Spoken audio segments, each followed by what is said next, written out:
दोस्तों नमस्कार, सत श्री अकाल और सलाम। जैसे कि हमारी स्टोरी चल रही थी, श्रीनिधि के द्वारा लिखी गई बुक में से ली थी मैंने स्टोरी बैटल विद लेपर्ड 1920 की स्टोरी है।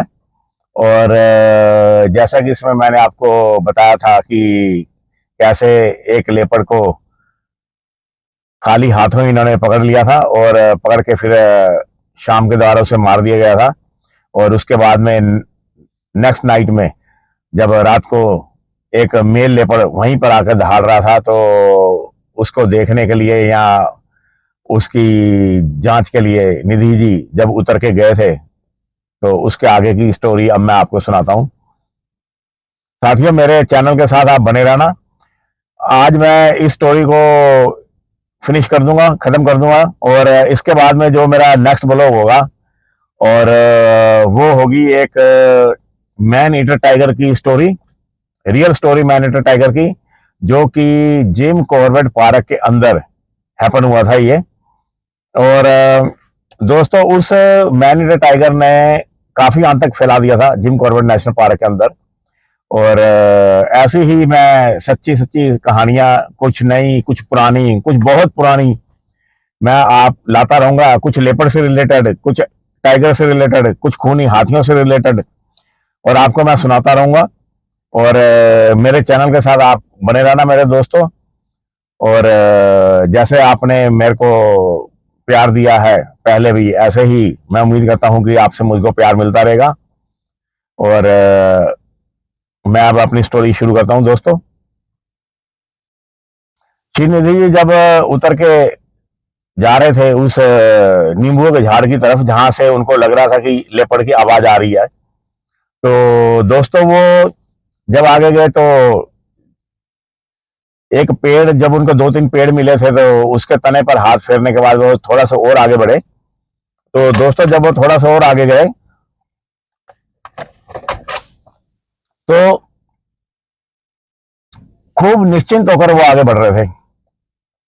तो अचानक उन्हें नजर आता है, ये छोटा कद, भारी शरीर, काला रंग, ये क्या है सामने। और जब थोड़ा पास गए तो देखा, अरे वाह, ये तो अमरूद का पेड़ है।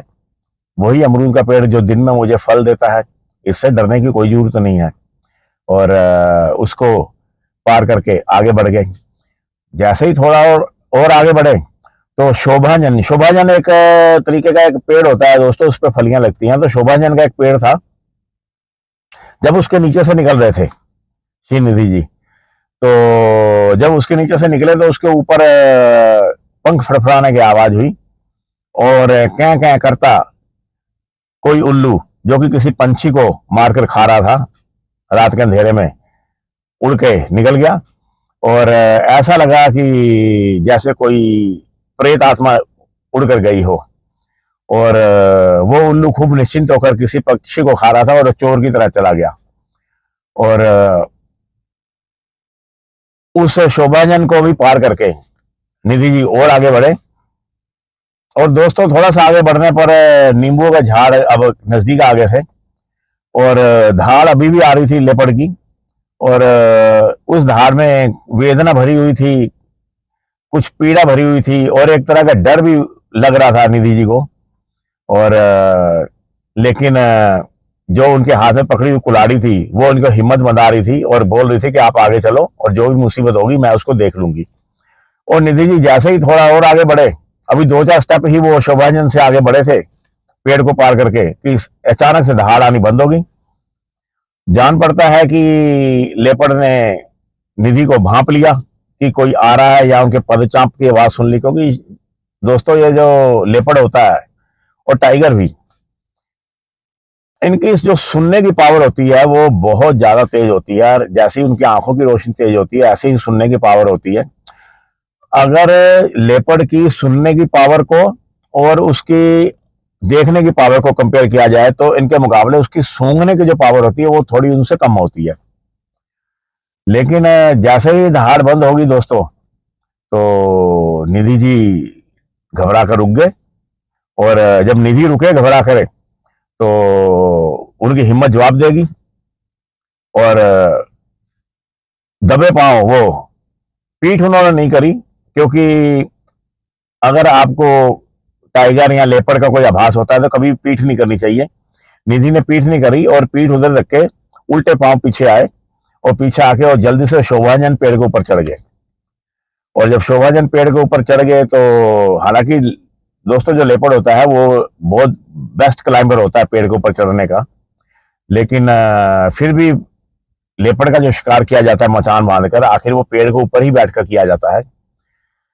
क्योंकि जब दोस्तों अगर पेड़ के ऊपर कोई शिकारी या कोई पर्सन बैठेगा और उसके हाथ में कोई वेपन होगा तो लेपर्ड आखिर चढ़ के तो पेड़ से ही आएगा, हवा में उड़कर तो वो आएगा नहीं, तो वो उससे मुकाबला बेहतर ढंग से कर सकता है।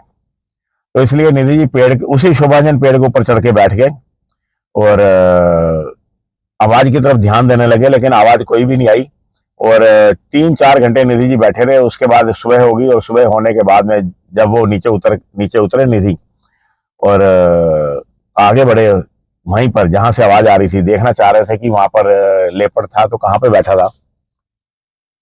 तो निधि जी जब आगे बढ़े तो ठीक वहीं पर जहां पे कि वो फीमेल लेपर्ड को मारा था शाम ने चाकू से, उसका जो ब्लड पड़ा हुआ था, बिल्कुल उसी स्पॉट के ऊपर वो मेल लेपर्ड बैठा था। उसके बैठने के निशान बने हुए थे और वहीं पर वो दहाड़ रहा था। उसकी दहाड़ में वेदना भरी हुई थी, कि कोई व्यथा भरी हुई थी, कोई पीड़ा भरी हुई थी। जान पड़ता है कि वो अपने परिजन के प्यार में खिंचा चला वहां आया था। और हाय रे, ये परिजन के जो अपने प्यारे जन होते हैं, जो अपने पार्टनर होते हैं, उनका प्यार, ऐसा प्यार जो कि इन खतरनाक जानवरों के मन को भी कोमल बना देता है, कितना सॉफ्ट कर देता है उनके मन को। और वो मेल लेपर्ड उस फीमेल के लिए रात भर वहां पर धारता रहा, उसी ब्लड के पास बैठ करके। तो इस प्रकार निधि जी वहां से सारे निशान देख करके, क्योंकि उसके पगमार्क भी बने हुए थे, बैठने के निशान भी बने हुए थे, तो निधि जी वापस अपने रूम में आए। और जब वो रूम में आए तो उनके रूम में जो एक गौशाला थी उस आश्रम की, उसके जो अध्यक्ष थे मनी भाई जी, उनका नाम मनी भाई था, वो बैठे उनके वेट कर रहे थे निधि की। जब वो निधि जी वहां पहुंचे तो मनी भाई ने उनको एक उल्हाना भरे शब्दों में कहा, उस दिन तो आपने उस फीमेल लेपर्ड को मारकर बहुत हीरो बन गए, लेकिन आपने सोचा नहीं कि उसका पार्टनर आकर के बदला लेगा या कुछ नुकसान करेगा। तो निधि जी अवाक हो गए। उन्होंने पूछा क्या हुआ, तो उन्होंने बोला कि रात को मेल लेपर्ड गौशाला की दीवार को फांद कर आ गया और एक गाय को मार करके चला गया। गाय को तो मार दिया, अगर मारकर खा लेता तो समझ में आता कि भूखा है, चलो मार के खा लिया। उसने खाया भी नहीं और सिर्फ उसको मारा और वापस चला गया। तब निधि जी ने ये ध्यान आया निधि को कि जब वो लेपर्ड के तरफ जा रहे थे और लेपर्ड ने अचानक जब धाड़ बंद कर दी तो वो वहां से खिसक गया और खिसक के सीधा गौशाला की तरफ गया और गाय को मार करके वो जंगल की तरफ भाग गया। तो नेक्स्ट डे ऐसे ही एक घुड़साल था, घोड़ों का अस्तबल जिसे बोलते हैं, वो आश्रम का था। और घुड़सवारी भी सिखाई जाती थी पुराने जमाने में दोस्तों। आश्रम में घुड़सवारी की कला भी सिखाई जाती थी स्टूडेंट्स को। तो वो जो अस्तबल था, रात को आकर के कोई लेपर्ड एक किशोर अवस्था के घोड़े को मार गया और इस प्रकार ये दूसरा मर्डर कर गया था एक तरीके से।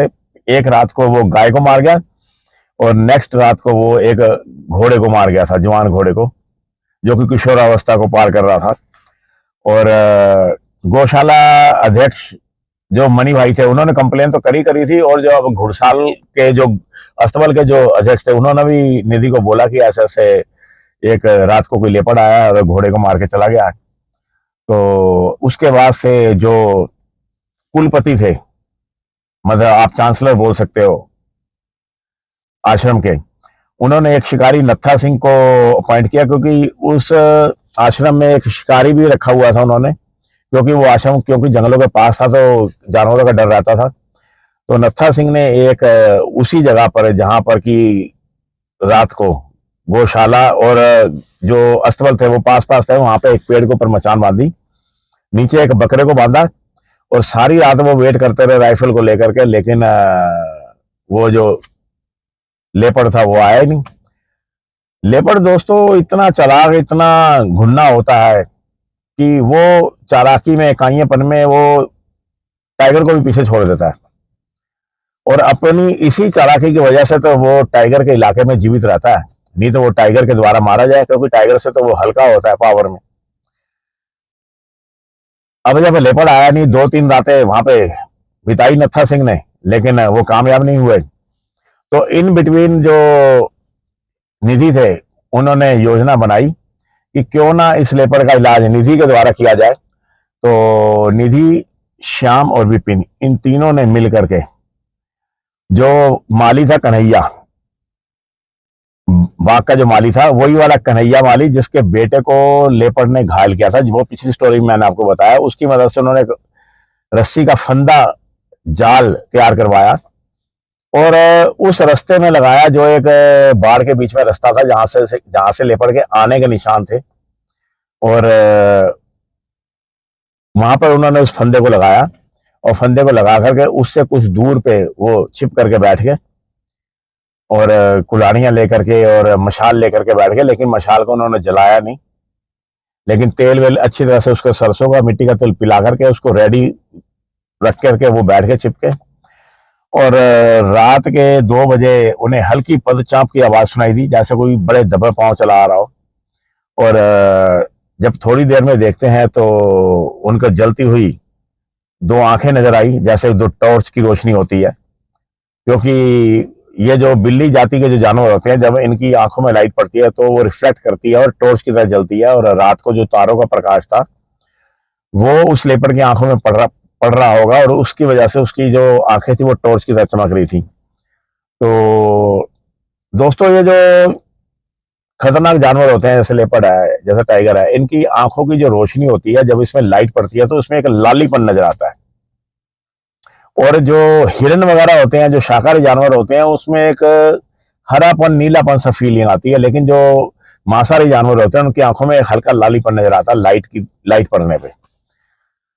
तो उस रोशनी से उनको आइडिया हो गया कि लेपर्ड आ रहा है। और थोड़ी देर में ही बड़ी जोर से धर पकड़ की आवाज आई और बड़े जोर से धाड़ने की आवाज आई।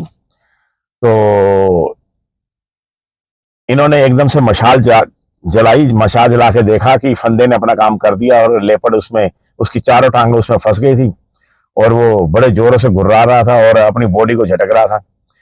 और अगर जल्दी ही कोई उपाय ना किया गया तो ये दांतों से उस रस्सी को काट करके अपने आप को छुड़ा लेगा, क्योंकि वो दांतों से काटने की कोशिश कर रहा था। तो ये अपने साथ कंबल लाए थे, भारी 2 कंबल डाल करके, और उसको दबा दिया गया। और फिर उसकी चारों टांगे को बांध करके, 2 टांगे अगली बांध दी गई, 2 टांगे पिछली बांध दी गई, उसको बांध करके और एक जालनुमा कमरे में उसको ले आया गया। और 10 दिन उसको वहां पे भूखा रखा गया, सिर्फ पानी वानी उसको देते रहे। और इस प्रकार जब 10 दिन उस लेपर्ड को रखने के बाद में उसका जब छोड़ा गया, तो वो लेपर्ड फिर जिंदगी में दोबारा उस आश्रम में नहीं आया। और इस प्रकार परमानेंटली उस लेपर्ड से, जो कि बदला लेने पर उतारू था, उस आश्रम के गौशाला को जाकर गाय को मार रहा था, अस्तबल में जाकर घोड़े को मार रहा था, उसको, उसका जो आंतक था वो हमेशा के लिए खत्म हो गया और फिर वो दोबारा कभी नहीं आया। और इस प्रकार ये दोस्तों, ये जो स्टोरी है ये यहीं पर खत्म होती है। और मेरा जो अगली जो ब्लॉग होगा, वो ब्लॉग मैं आपको सुनाऊंगा प्रॉपर एक मैन ईटर टाइगर की रियल स्टोरी, जो कि ढिकाला से जो रोड जाती है वहां पे एस्टेब्लिश हुआ था, जो कि बाहर गेट की तरफ जाती है रोड, रामनगर की तरफ, उस पे एस्टेब्लिश हुआ था वो। और आप मेरे चैनल के साथ बने रहना साथियों, अपना ख्याल रखना। नमस्कार, सत श्री अकाल और सलाम साथियों।